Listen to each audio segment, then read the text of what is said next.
Hello and welcome. देखिए, Delhi government ने जैसे कि विंटर सीज़न में बहुत ज़्यादा पॉल्यूशन हो जाता है। पिछले सालों में हमने देखने को मिला है कि अगर दिल्ली की सड़कों पे आपने देखा है बहुत ज़्यादा धुआं हो जाता है, धुंध होती है, स्मोक बहुत ज़्यादा हो जाता है। पॉल्यूशन की वजह से एयर क्वालिटी इंडेक्स भी अच्छा परफॉर्म नहीं करता दिल्ली, और जो एयर क्वालिटी है बहुत ज़्यादा पुअर हो जाती है। तो उसी को देखते हुए दिल्ली गवर्नमेंट ने इस बार विंटर सेशन के स्टार्टिंग में ही एक एंटी पॉल्यूशन कैंपेन स्टार्ट किया है। उसके अंदर जो है ट्री ट्रांसप्लांटेशन पॉलिसी है और स्मोक टावर का कंस्ट्रक्शन है। तो वो क्या है, क्या उनके लिमिटेशन है, क्या उनके बेनिफिट्स हैं, ये सब आपको जानने को मिलेगा। तो आइए शुरू करते हैं। ये टॉपिक जो है environmental impact assessment EIA UPSC GS paper 3 के लिए है। अच्छा, पहले हम लोग जो करंट सिचुएशन है और जो करंट गवर्नमेंट के स्टेप हैं वो हम डिस्कस कर ले रहे हैं। उसके बाद जो एयर पोल्यूशन जो ज़रूरत पड़ी, क्योंकि आखिर ये स्टेप्स लेने की ज़रूरत क्या पड़ी जो एयर पोल्यूशन है दिल्ली का, उसके ऊपर पूरा बात करेंगे। तो देखिए, हाल ही में गवर्नमेंट ऑफ दिल्ली ने एक कैंपेन स्टार्ट किया, एंटी पोल्यूशन कैंपेन। उसका नाम है युद्ध प्रदूषण के विरुद्ध। इसके अंदर जो है एक ट्री ट्रांसप्लांटेशन पॉलिसी और एक smoke tower Connaught place Delhi में कंस्ट्रक्ट किया जाएगा। अब देखिए, ट्री ट्रांसप्लांटेशन पॉलिसी क्या होता है। इसके अंदर जो है एक ट्री को जो है वो किसी डेवलपमेंट प्रोजेक्ट के अंदर उसको डैमेज होता है तो उसको वहाँ से हटा करके दूसरी जगह प्लांट किया जाएगा, जो कि उसको मतलब एक ट्री था तो वो ट्री बना रहे, लेकिन दूसरी लोकेशन पर वहाँ से हटा करके। तो अच्छा, इसमें ये लोग कह रहे हैं कि जितने भी ट्री अफेक्ट होंगे डेवलपमेंट प्रोजेक्ट के द्वारा, उसका 80%, कम से कम 80% ये ट्रांसप्लांट करेंगे। और जो ये 80% ट्रांसप्लांट करेंगे, इसका कम से कम 80% जो है ट्रांसप्लांट ट्री का वो सर्वाइव करेंगे, क्योंकि जैसे कि उसका लोकेशन चेंज हुआ तो ज़रूरी नहीं है कि वो ट्री सर्वाइव कर पाएगा, या ऑब्वियसली उसके लीव्स वगैरह झड़ सकते हैं, तो और भी डैमेज हो सकता है। तो उस चीज़ के लिए भी इन्होंने कहा है कि जो 80% डेवलपमेंट होगा उसका वो ट्रांसप्लांट करेंगे, और उसका 80% जो है वो कम से कम वो सर्वाइव कराएंगे। इसके लिए एजेंसी जो है गवर्नमेंट की वो इस पर ध्यान देंगी। देखिए, ट्रांसप्लांटेशन के बेनिफिट्स हैं। सबसे पहले तो आप ये देख लीजिए कि कोई डेवलपमेंट प्रोजेक्ट है और वहाँ से ट्री हटाए गए, और तो उसको तो डैमेज ऑब्वियसली एनवायरनमेंट को हुआ ही हुआ, लेकिन यहाँ पर अगर आप दोबारा से ट्रांसप्लांट करेंगे तो उतना डैमेज तो कम से कम नहीं होगा।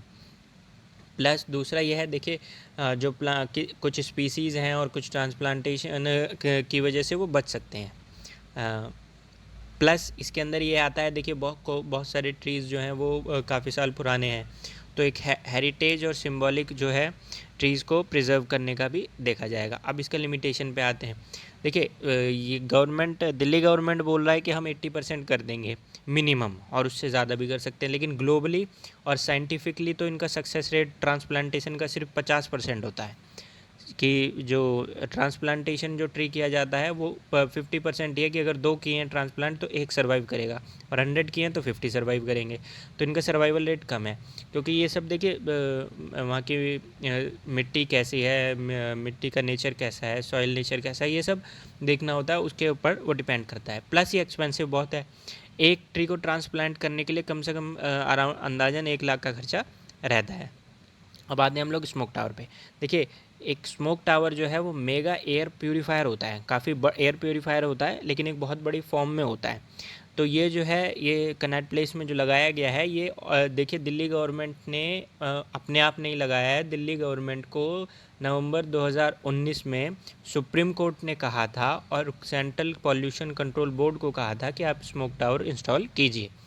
जो देखिए ये इंस्टॉल किया गया है दिल्ली में, ये संभव हो पाया है आईआईटी मुंबई, आईआईटी दिल्ली और यूनिवर्सिटी ऑफ स्टोक के एफर्ट से। देखिए, सब जो स्मोक टावर और भी कंट्रीज़ में एक्सपेरिमेंट की तरह किए गए हैं पॉल्यूशन के खिलाफ, कि वो कैसा परफॉर्म करते हैं। तो जैसे कि पहले नीदरलैंड में, चाइना, साउथ कोरिया और पोलैंड में भी कर चुके हैं। सबसे पहला टावर जो है वो लगभग 2015 में लगाया गया था रोटरडैम नीदरलैंड्स में, जो कि क्रिएट किया गया था एक डच आर्टिस्ट डैन रूसग्रेड के द्वारा। देखिए, दुनिया का सबसे बड़ा एयर प्योरीफाइंग टावर जो है वो जियान चाइना के अंदर है। तो देखिए, बेसिकली जो काम कर रहा है ये जो बॉडी है स्मोक टावर का, वो ऊपर से जो है अपनी बॉडी के ऊपर वाले पार्ट से तो वो पॉल्यूटेड एयर को सक करता है और अपनी बॉडी के नीचे वाली जो मशीनरी पार्ट है उसका, वहाँ से वो क्लीन एयर जो है रिलीज़ करता है। ये देखिए दिल्ली सीपी में जो लगाया गया है ये उसकी पिक्चर है। अब आते हैं स्मोक टावर की लिमिटेशन के ऊपर। देखिए बहुत सारे एक्सपर्ट का कहना है कि जो वॉल्यूम है एयर का वो बहुत ज़्यादा है खुले में, और जो लोग हैं वो भी काफ़ी ज़्यादा पॉल्यूशन पोर क्वालिटी में है, तो शायद एक कामयाब नहीं हो पाएगा कि वो पूरी तरह से क्लीन ठीक तरह से या नहीं कर पाएगा। अब चाइना का अगर आप केस लेते हैं तो इनसफिशिएंट डाटा है कि वो वहाँ पे स्मोक टावर कितना इफेक्टिव रहा या नहीं। लेकिन चाइना के साथ थोड़ा ऐसा भी देखिए, वो प्रॉपर डाटा तो कभी दिखाएगा नहीं। प्लस एक्सपर्ट पैनल का ये भी कहना है कि एक टावर के नहीं, काफ़ी सारे टावरों की ज़रूरत है। अंदाजन जो डाटा निकाला गया उसके अकॉर्डिंग अराउंड 213 स्मोक टावर की ज़रूरत होगी, जिससे कि पॉल्यूशन क्राइसिस से बचा जा सके दिल्ली में। लेकिन ये 213 देखिए बहुत कॉस्टली हो जाएगा, क्योंकि एक का ही कॉस्ट 20 करोड़ है, तो 213 का कितना हो जाएगा। अब गवर्नमेंट जो है इसके अलावा इलेक्ट्रिक व्हीकल्स पे भी फोकस कर रहा है। लगभग अराउंड आप ये देखें तो 2024 के टारगेट करते हुए बहुत सारे डिसीजन लिए गए हैं गवर्नमेंट के द्वारा कि वो इलेक्ट्रिक व्हीकल को प्रमोट करें instead of normal two wheeler और फोर व्हीलर। उन पे उनकी परचेज़ पे इंसेंटिव दिया जा रहा है इलेक्ट्रिक व्हीकल की, ईवी की। प्लस आप ये अगर देखेंगे तो जो दोनों, अगर आप व्हीकल पे लोन देखते हो नॉर्मल पे और इलेक्ट्रिक व्हीकल पे, तो इलेक्ट्रिक व्हीकल पे इंटरेस्ट रेट इन्होंने कम किया है, जिससे कि लोग उनको ज़्यादा प्रेफर करें। और जो रोड टैक्स है वो भी उसमें छूट दी जा रही है कुछ। प्लस इसके अलावा दिल्ली गवर्नमेंट ने एक इलेक्ट्रिक व्हीकल पॉलिसी 2020 लॉन्च की है, जिसके अंदर कि आप टू व्हीलर को और अपने फोर व्हीलर को, प्राइवेट फोर व्हीलर या रिप्लेस कर सकते हैं इलेक्ट्रिक व्हीकल को से। प्लस अगर आप ट्रांसपोर्ट व्हीकल में आज जा रहे हैं या शेयर्ड व्हीकल यूज़ कर रहे हैं, तो उसके अलावा उसकी जगह भी आप इलेक्ट्रिक व्हीकल को प्रेफर कर सकते हैं। देखिए इसके अलावा जो है थर्मल प्लांट जो फैक्ट्री में और इंडस्ट्रीज़ हैं दिल्ली एनसीआर में, उसका भी वो जो एमिशन होता है डेंजरस हार्मफुल गैसेस का, उसको भी वो कट करने की बात कर रहे हैं। प्लस जो पराली वगैरह जलाई जाती है दिल्ली और दिल्ली के आसपास स्टेट में, उसको भी कंट्रोल करने की सिचुएशन के लिए बनाया जा रहा है। अब आ जाते हैं हम, देखिए जो सारे एक्शन लिए गए वो तो कंप्लीट हम कर चुके हैं। अब आते हैं हम कि दिल्ली में पॉल्यूशन जो है वो किस स्टेज तक ख़राब है, या जो सिचुएशन है वो कितनी ख़राब है। तो देखिए WHO का मानना ये है कि दिल्ली की एयर क्वालिटी जितनी पुअर है, उसके डाटा को देखते हुए Delhi is among the world's most polluted cities. Delhi दुनिया की सबसे ज़्यादा पॉल्यूटेड सिटीज़ में आती है। अगर आप पार्टिकुलर मैटर PM 2.5 और 10 का देखें तो दिल्ली में वो दिल्ली का और नेशनली जो है इंडिया का, उसको बहुत ज़्यादा एक्सीड कर रहा है। दिल्ली का बहुत ज़्यादा हाई है, जो कि वर्ल्ड हेल्थ ऑर्गेनाइजेशन की लिमिट भी मानती है, उससे भी ज़्यादा हाई है।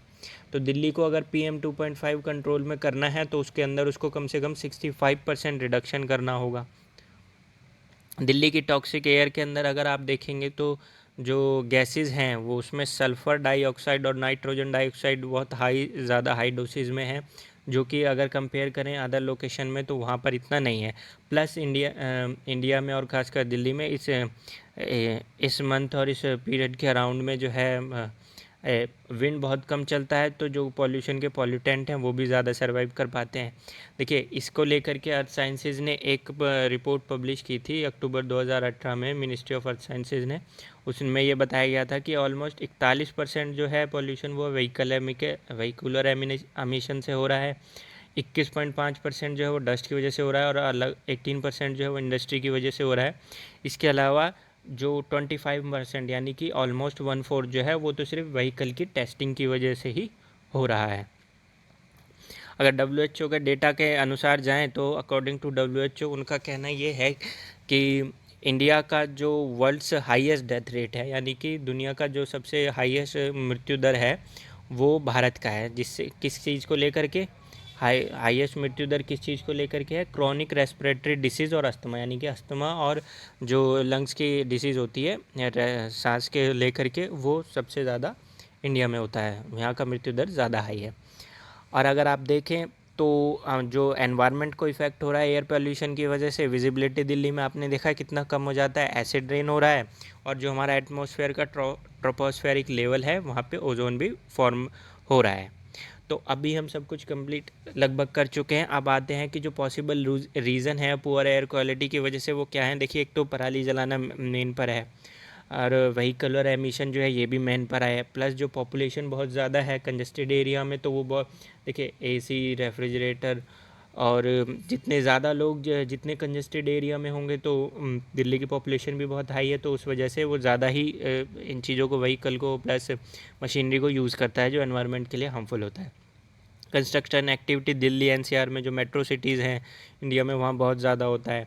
जो वेस्ट बर्निंग है वो खुले में बहुत करते हैं, गार्बेज है वो जैसे कूड़ा वगैरह हुआ वो खुले में ही जला दिया। और जो फैक्ट्रीज़ हैं, इंडस्ट्रीज़ हैं दिल्ली एनसीआर में, जैसे कि आपने देखा होगा बहुत बहुत दूर दूर से लोग काम करने आते हैं। क्यों? क्योंकि यहाँ पे प्लांट जो हैं वो ज़्यादा हैं, इंडस्ट्री ज़्यादा हैं, फैक्ट्री ज़्यादा हैं, तो उनका जितने ज़्यादा हैं उन वो हार्मफुल गैसेज उतना ही ज़्यादा एमिट भी करते हैं।